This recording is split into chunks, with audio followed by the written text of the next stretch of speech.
దేవునికి నిజంగా మనం మొరపెడితే 2 అద్భుతాలు జరుగుతాయి. ఒకటి శోధనలో, శ్రమల్లో నుండి దేవుడు మనల్ని తప్పిస్తాడు.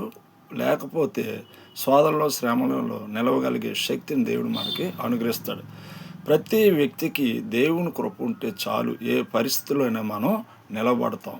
చిన్న ప్రార్థన చేసుకుందాం. ప్రేమగల మా యేసయ్య నీ పరిశుద్ధ నామమునకు వందనాలు తండ్రి.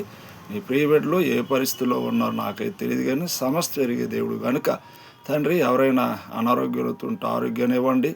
ఆర్థికంగా చిదిగిపోయి ఉంటే నీ మాధైశ్వరుని బట్టి వారిని ఆదుకోనండి. ఆందోళనలతో, ఆవేదనలతో, అశాంతితో, అసమాధానంతో ఉంటే వారికి నీ నెమ్మది, నీ సంతోషం, నీ ప్రేమ ప్రత్యేకించి అనుగ్రహించండి తండ్రి. నీ కరుణ, నీ కటాక్షం, నీ కృప ప్రత్యేకించి అనుగ్రహించండి. నీ కృప మాకు ఉంటే చాలు ఏ పరిస్థితిలోనైనా మేము నిలబడతాం. నీ వాక్యం చెప్తుంది కనుక నీ కృప ఈ బిడ్డలకు మెండుగా దండిగా అనుగ్రహించి మీరు మహిమ పొందమని యేసు నామమున ప్రార్థిస్తున్నాం తండ్రి.